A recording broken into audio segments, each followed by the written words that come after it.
Welcome to Lost Relation Chronicles.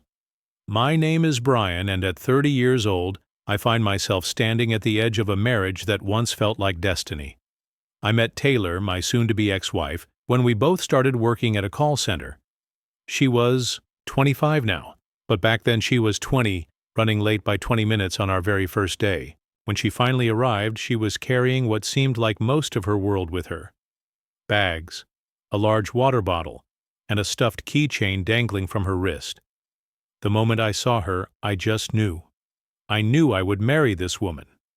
She was breathtaking, with a soft roundness that made her all the more alluring. She was sweet, funny, and as I soon discovered, shared my love for music, movies, books, and games. Everything about us clicked. Our connection was immediate, and our intimacy was unlike anything I had ever experienced. Passionate, adventurous, and all-consuming. I truly believed I had found my one. 6 years later, we were married and had a child together. Our son Jimmy, he was the light of our lives, and his arrival brought us closer than ever. But as much as we loved each other, we also found ourselves missing pieces of our old lives, the things we used to enjoy. I stayed employed, always searching for better opportunities to provide for my family, to keep a roof over our heads, food in our bellies, and clothes on our backs. Taylor, however, did not work for the first 3 years of our marriage, and we struggled immensely. We were evicted twice. The first time we had been living with Taylor's sister, trusting her to handle the rent payments. She didn't. For 3 months. In a row, she spent the money on God knows what, and we ended up out on the streets. We were young, naive, and far too trusting. The second time, Taylor had managed to hold down a job just long enough for us to scrape together enough money to move out of my parents' house, where they had graciously taken us in. I was endlessly grateful to them, even though Taylor barely lifted a finger to help cook, clean, or contribute to the household expenses. My mother, though she never said it outright, was unimpressed. I could see it in the way she pursed her lips when Taylor left her dishes in the sink, or how she sighed when she had to pick up after her. When we finally got our own place again, I felt a sense of relief. We had done it. We were independent once more. But that relief was short-lived. One evening after an exhausting double shift, I came home to find Taylor curled up on the couch watching a show on her laptop. The moment I walked through the door, she smiled at me like nothing was wrong. "Hey, babe," she said, stretching her arms. "How was work?" I dropped my keys onto the counter and let out a breath. Long, but at least it's paying the bills. She nodded, barely looking away from the screen. I glanced around the apartment, dishes in the sink, laundry piling up. I swallowed my irritation. She had been working, at least. That was something. But then, as casually as if she were telling me what she wanted for dinner, she said, "Oh, by the way, I quit my job today." I blinked. "You what?" She finally turned to face me. Her expression relaxed. "Yeah, I quit. It was stressing me out. Too much. I figured you wouldn't mind." I felt a cold weight settle in my stomach. "Taylor, you quit your job without even talking to me about it first." She rolled her eyes. "Brian, come on. You're already working 2 jobs. We'll be fine." I stared at her, my exhaustion morphing into something else. Frustration, disbelief, maybe even anger. The truth was, I already had a 3rd job.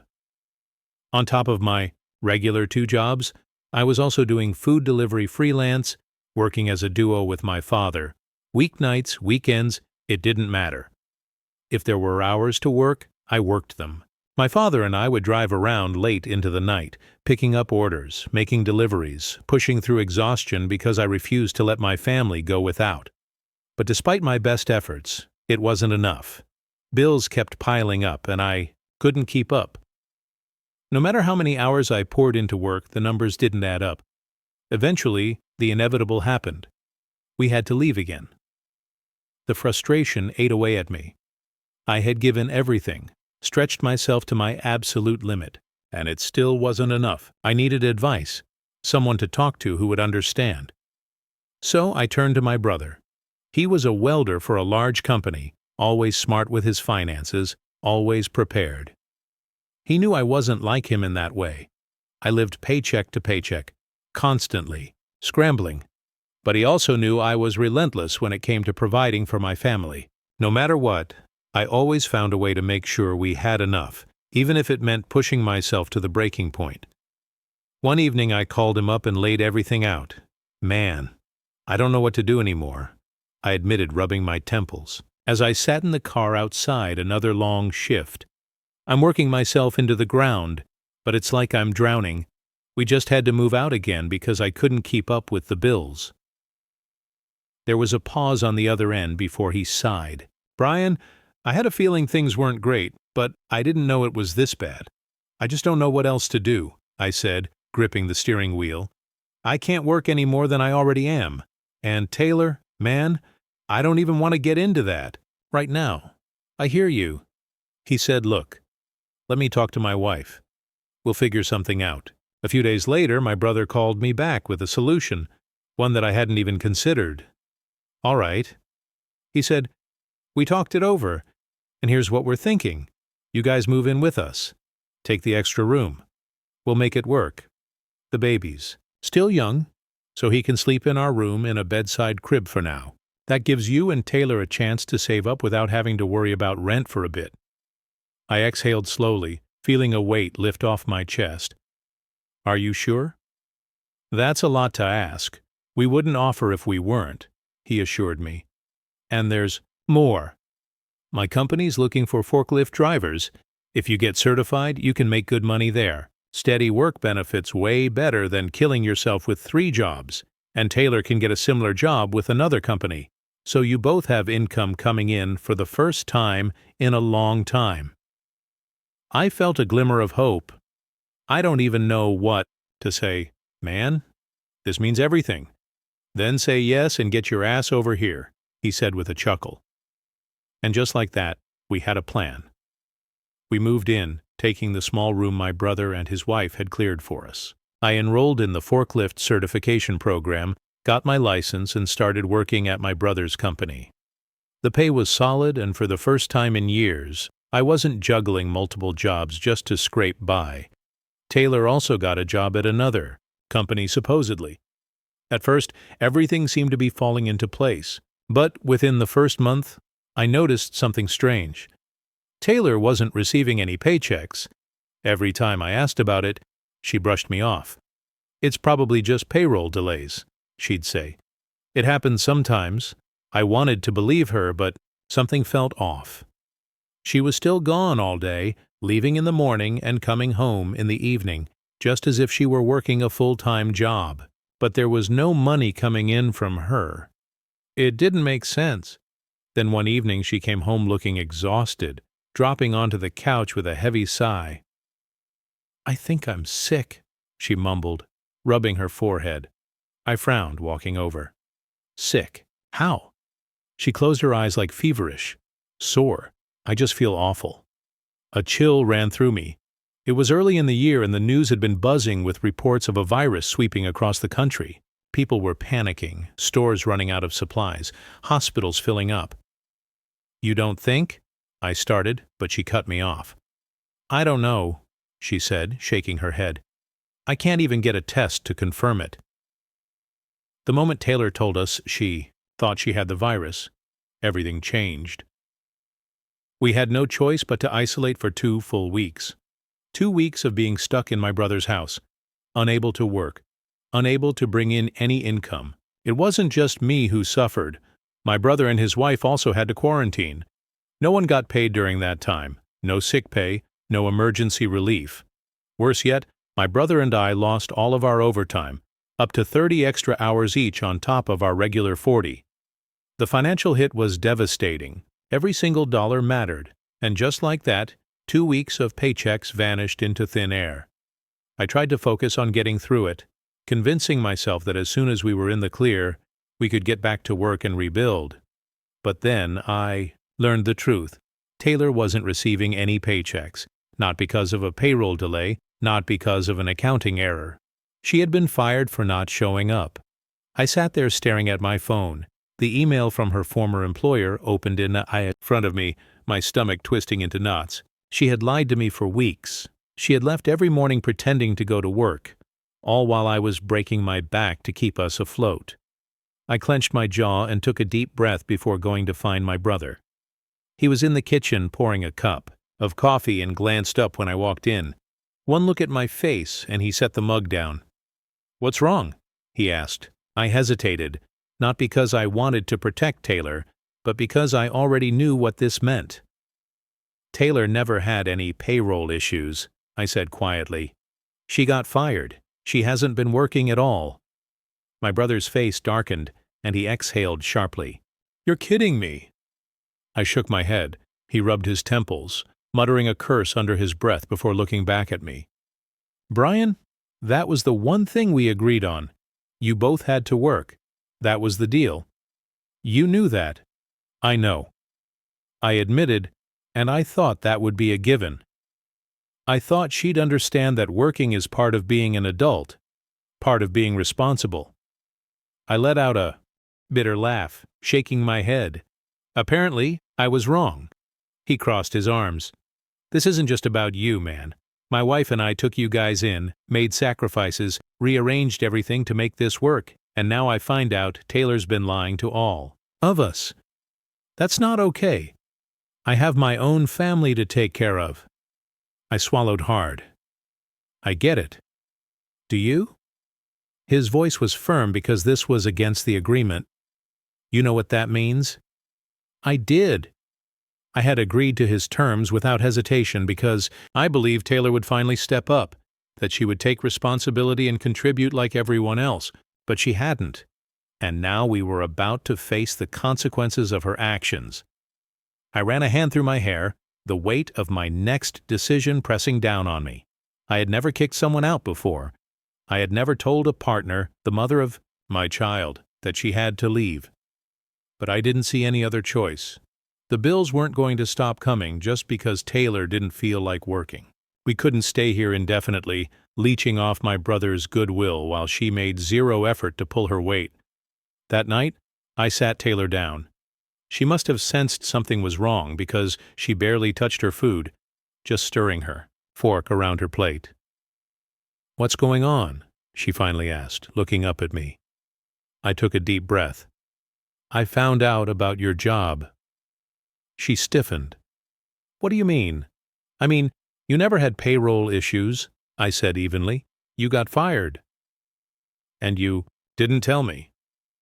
She opened her mouth, then closed it, her expression shifting between guilt and defiance. "I was going to tell you," she muttered. "When I pressed after we got kicked out," she huffed. I knew you'd freak out." I leaned forward, my voice low but firm. "Taylor, do you understand what you've done? My brother and his wife let us move in under the condition that we both worked. That was the deal, and now, because of you, we can't stay." Her eyes widened. "What?" "No, Brian. You can't just kick me out." I exhaled, hating every second of this but knowing it had to be done. "You broke the agreement. You put a strain on my brother's family after everything they did for us. I don't have a choice." She stared at me, disbelief and hurt written all over her face. "So, where am I supposed to go?"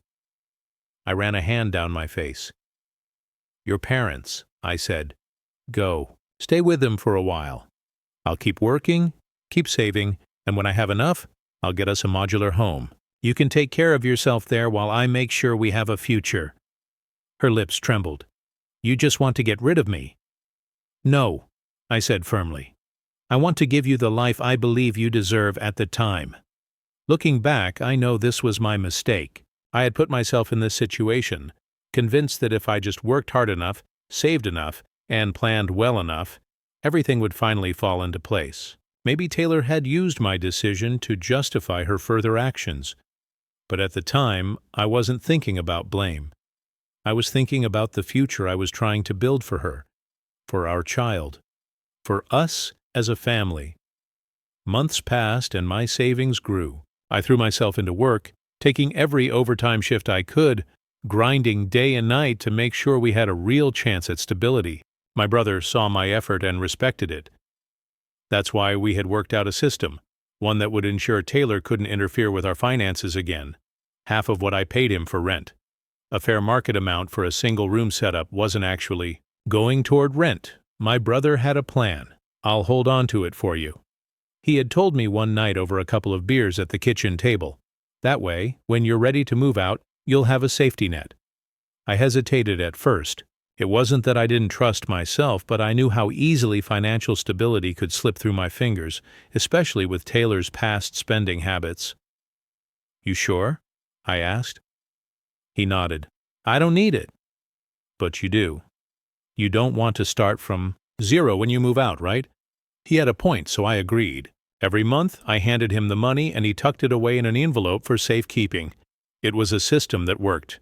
By the time 7 months had passed, I estimated I had over $6,500 saved, more than enough to start looking for a modular home, the kind of place that would give Taylor, our unborn child, and me a fresh start. When I finally found one, I felt like everything was coming together. It was perfect. Not extravagant, but comfortable. Exactly what we needed to welcome our baby into the world. I showed Taylor, expecting her to be excited. "This is it," I told her, unable to hide my enthusiasm. "This is where we're going to start fresh." She smiled, but it didn't quite reach her eyes. Something about her response felt off, but I brushed it aside. Maybe she was just overwhelmed. After all, we had been through a lot. I was ready to take the next step to finally move into our own space to build the life I had fought so hard for. But what I didn't know, what I never could have predicted, was that my sister-in-law, my brother's wife, didn't know about the arrangement. When I found out what had happened to my savings, I felt like the floor had been ripped out from under me. The envelope, the money I had worked for, sacrificed for, suffered for, was almost completely gone. My sister-in-law had thought the growing stash of cash belonged to her and my brother. And what did she spend it on? Jeffree Star makeup palettes, every single release for the past year. I was furious. No, furious wasn't even the word. I was enraged, humiliated, blindsided. It wasn't just the loss of money. It was the betrayal. Another person I had trusted with my family's future had let me down. My brother, to his credit, was just as shocked as I was. "I swear, Brian, I had no idea," he said, rubbing his temples. "I thought she knew it was yours. $6,500. "Man," I said, my voice shaking with anger. "Gone. Do you know what I was going to do with that money? I had a plan. I found a place, a home for my family." He looked sick. "I'll try to fix this," he said. "We'll work something out." But the damage was done. I wasn't even mad at him. I was mad at myself. I had trusted the wrong person again.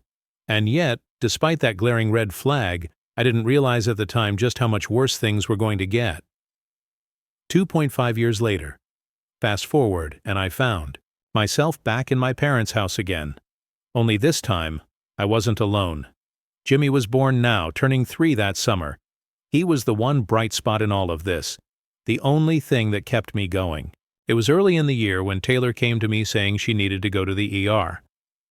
"It's probably just a really bad yeast infection," she said, wincing in discomfort. I took her without hesitation. Whatever it was, I wanted her to get better. I kissed her forehead before she went in, told her I'd wait for her. "Let me know what they say." "Okay." She nodded, but I never got a call, never got a text. And by the time I walked into our home the next morning, exhausted from a 12-hour shift, I had no idea what kind of hell was waiting for me. The second I stepped inside, my mother and Taylor were already in the living room, standing like they had been waiting for me. My mother's face was twisted in disappointment. "Anger, Taylor." Taylor looked ready to explode. "You royally screwed up now," my mother said. Taylor took a step toward me, her face red. Who is your—" I blinked, completely thrown off. "What?" She shoved a piece of paper at my chest. Her test results. Chlamydia. My stomach dropped. "You're accusing me of cheating." My voice was sharp, cold. "Me?" Taylor wasn't hearing it. She was screaming, shaking, her finger jabbing in my direction as my mother looked at me with pure disappointment. "Who is she? Who did you have sex with?" I barely processed my mother's presence in all of this. Why was she so quick to believe Taylor over me? Why weren't they listening to me? I had done nothing but work myself into the ground to provide for this family. I had never, not once, even entertained the thought of another woman. My hands clenched into fists at my sides, but I kept my voice steady. "I didn't cheat," I said, meeting her eyes. "You know I didn't cheat," but my dumbfounded reaction only seemed to add fuel to their fire. Taylor screamed that we had to get tested, immediately, and that's when it hit me. That's when the realization settled in my chest. Ice cold and undeniable. She had stepped out on me. She must have cheated. There was no other explanation. But when with who? My thoughts kept circling back to all the little things I had ignored. The moments that hadn't seemed like red flags at the time, but now felt like neon signs. I remembered a moment a few months before our anniversary. I had asked if she wanted to get dressed up and go out to dinner, maybe take a drive or just go for a long walk together, just something to reconnect. She had looked me dead in the eyes, and in the coldest tone I had ever heard from her, she said, "I will never get dolled up just because you want me to." The words had stung then, but I had let it go. I told myself she was just tired, that maybe she didn't feel like herself after having Jimmy. But now, as I sat in that waiting room, it hit me like a freight train. Her makeup was always disappearing. Yet I couldn't remember her ever wearing any around me. She was always needing more. But for who? My stomach twisted. God, how stupid was I? The nurse finally called us back, and we quickly explained the situation. We filled out the paperwork, answering questions about symptoms, recent partners, and medical history. The room was suffocatingly silent as we waited for the next steps. Then Taylor made a request that sent another sharp stab into my gut. "I want a separate physician," she said, her voice trembling but firm. "A female doctor." I clenched my jaw, feeling my hands tighten into fists in my lap. So that's how it's going to be. She wasn't just accusing me. She was playing the victim. She was making sure she had every ounce of sympathy in that room before the results even came in. The betrayal burned. I had never cheated, never even looked at another woman. Yet she was treating me like I was some unfaithful piece of trash. When my physician finally came in, he was professional, straightforward. He checked for visible symptoms. There were none, and told me the most effective test would be a dirty catch urine sample. "We'll wait for the results," he said. I nodded, trying to steady my breathing as I did what was asked. But my mind was elsewhere, racing through every moment I had ever questioned, every excuse she had ever made. When I was done, they let me back to the exam room where Taylor was. I hesitated at the door, knowing that whatever was waiting for me inside was going to hurt. Inside, her physician and a nurse stood beside her, both of them glaring at me like I was some kind of monster. Taylor was sobbing uncontrollably, her face blotchy and red, her breathing uneven. It was so extreme that she had broken out in hives. I had never seen her like this before. I was terrified. I had sacrificed so much in my life, so much of myself, just to keep this marriage alive. I had worked tirelessly, loved unconditionally, and fought to hold on to something that in the end had only burned me. The fire I had been feeding for years had turned into a wildfire, destroying everything in its path. And now, standing in that examination room, I realized there was nothing left to salvage. The physician and the nurse didn't just look at me like I was guilty. They spoke to me like it too. Their words, their tone, everything about the way they addressed Taylor was drenched in sympathy, while every glance in my direction held thinly veiled judgment. "Don't worry," the nurse assured her, placing a gentle hand on Taylor's shoulder. "You'll be able to get past this once you have proof." Proof. As if I was some lying, cheating bastard who needed to be exposed. The whole time, Taylor sobbed and shook, her head barely able to look at me. I stood there in stunned silence, my heart pounding in my chest. I felt like I was watching a movie, one where I was cast as the villain without ever auditioning for the role. But the proof they were so eager for, it shattered their assumptions. The next day, during my lunch break, Taylor called. I picked up, half dreading whatever came next. Her voice was oddly neutral. "The results came in," she said. I swallowed hard. "And you're negative," she admitted. For a second, I just sat there gripping my phone. Negative. That meant I had never had it.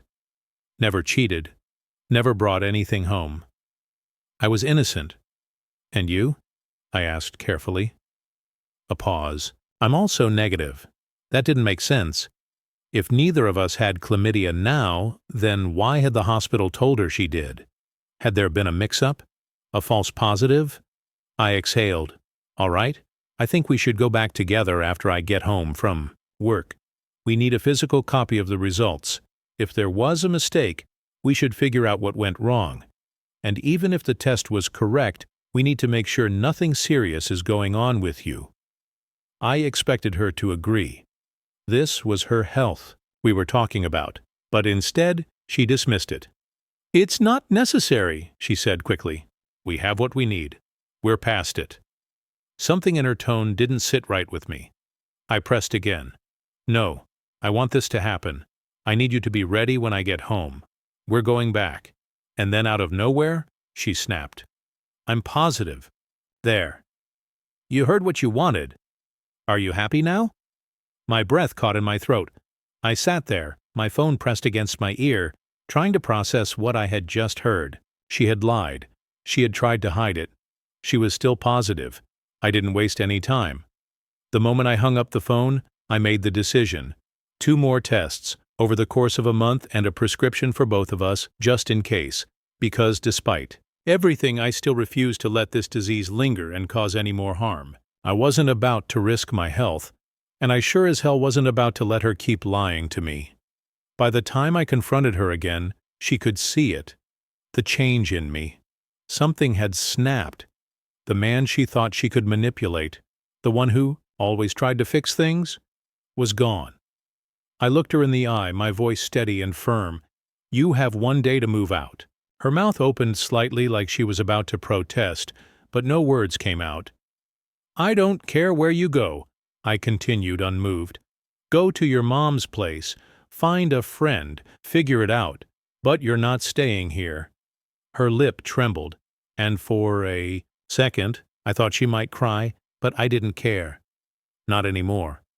"I'll take Jimmy 3 days a week," I said. "I can't do more. My job has me up at 4 in the morning, and I don't get home until after 5. But when I'm not having him overnight, I'll be calling to check in. I'll see if I can take him for lunch or spend the whole day with him when I'm free. That way, you'll have time to do whatever the hell it is you need to do." She just stood there silent. "We'll try this for a month and see how it works," I added. She nodded barely. But the most infuriating part, she still refused to admit anything. No matter how many times I asked, no matter how many different ways I tried to get her to just own up to it, she ignored the topic, deflected, or pretended she didn't hear me. Then came the appointment. We sat in the office together, stiff and tense. The tests were reviewed, confirming everything we already knew. Then her gynecologist came in. Taylor turned to her immediately, her voice thick with desperation. How could this have happened?" she pleaded.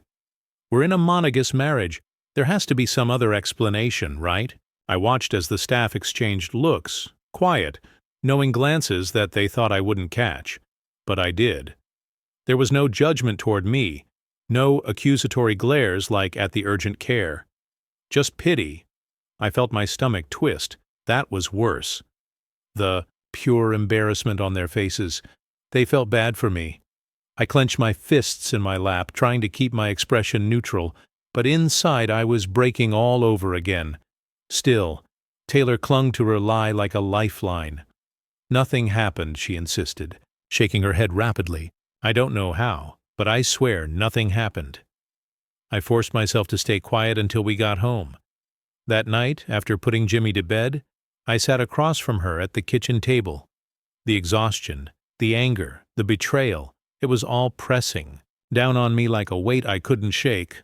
"We need to go to couples therapy," I said. She glanced up at me, startled. "What?" "We have a child together. We need to figure something out."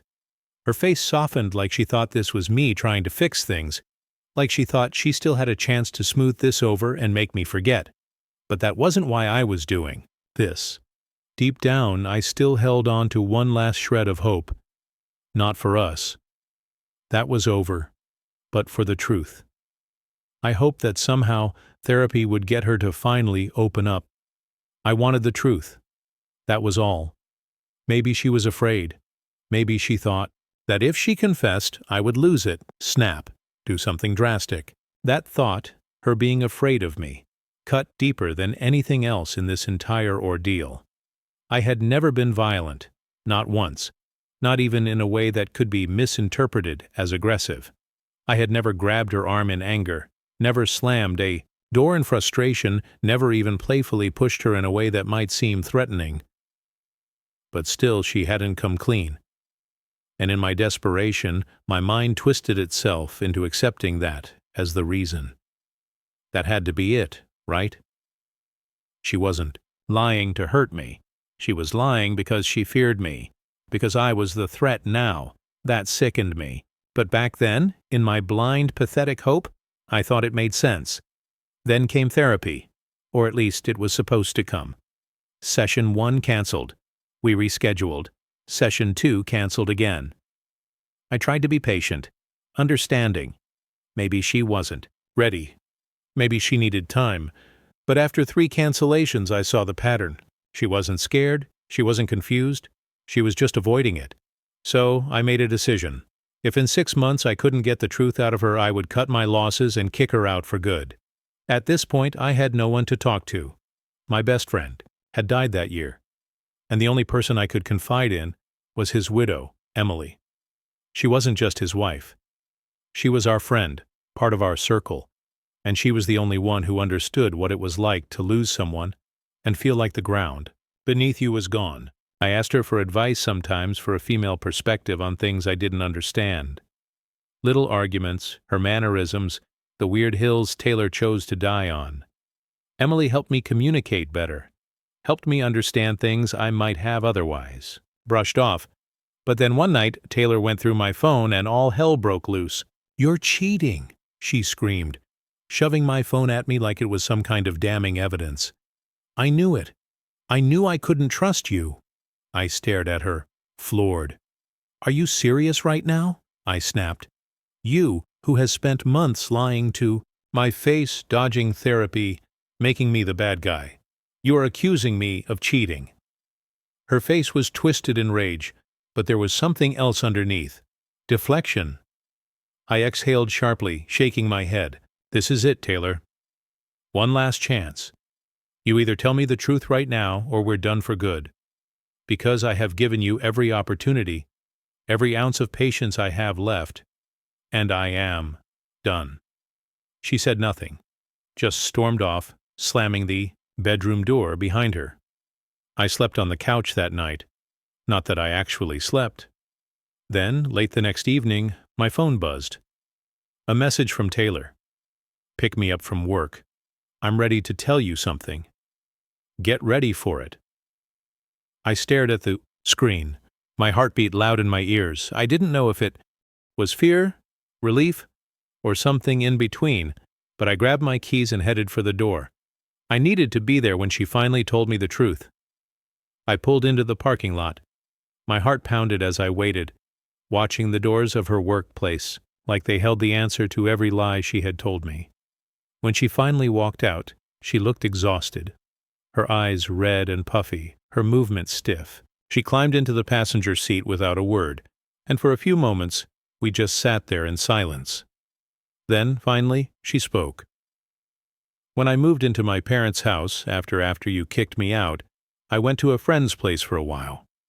One night, when I tried to leave, he wouldn't take no for an answer." I turned to look at her, feeling a sickening weight settle in my chest. "What are you saying?" I asked, my voice careful, controlled. She swallowed hard, eyes fixed on the dashboard. He did it anyway. For a moment, my entire world stopped. I wanted to believe her. I needed to believe her because if what she was saying was true, then she had been through something unimaginable. Something I wouldn't wish on my worst enemy. But there was something off. It didn't add up. I didn't victim blame. I didn't discredit people who came forward with these kinds of stories. But this wasn't just any person. This was the same woman who had lied to me over and over, who had accused me of cheating while hiding her own betrayal. And if what she was saying was true, it would mean that her STI diagnosis came from this incident. But that wasn't possible, because in my state when a baby is born, both the mother and child are tested for STI.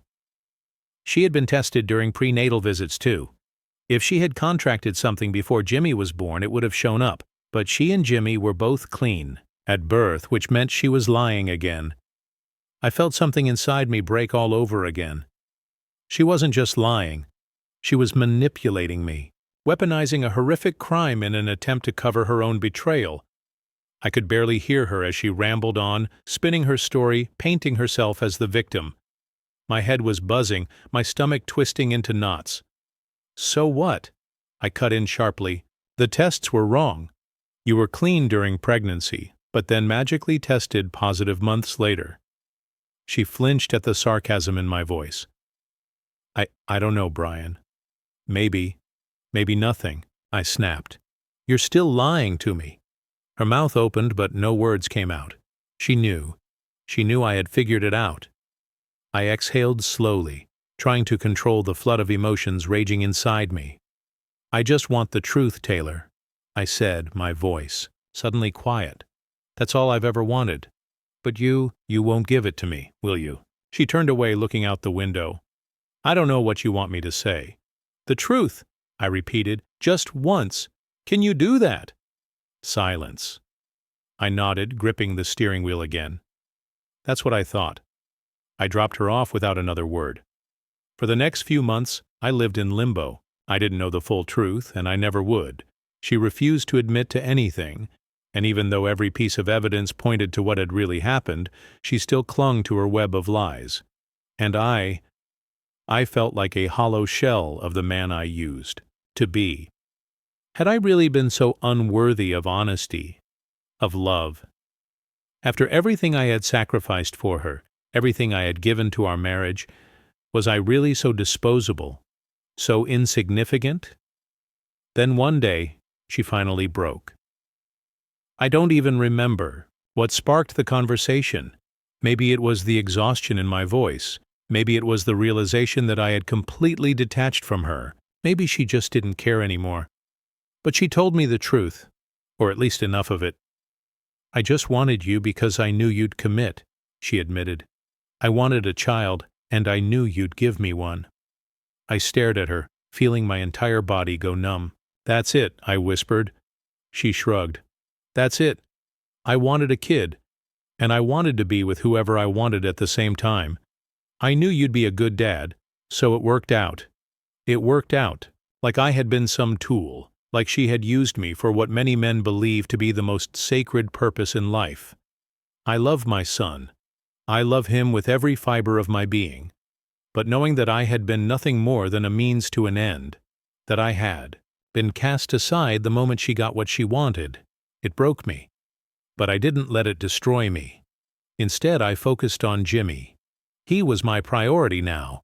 I worked 14-hour days to provide for him, taking on 2 jobs, ensuring he had everything he needed. Every extra penny went into paying off debts, securing our future. And for a while, I wanted revenge. I wanted to make her feel what she had done to me. To go out, to sleep with another woman. Not because I wanted to, but because I wanted her to hurt the way I had. So I downloaded Tinder. I tried.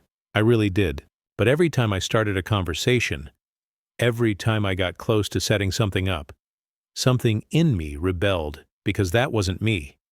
I wasn't the kind of man who could treat intimacy like a weapon, like a game.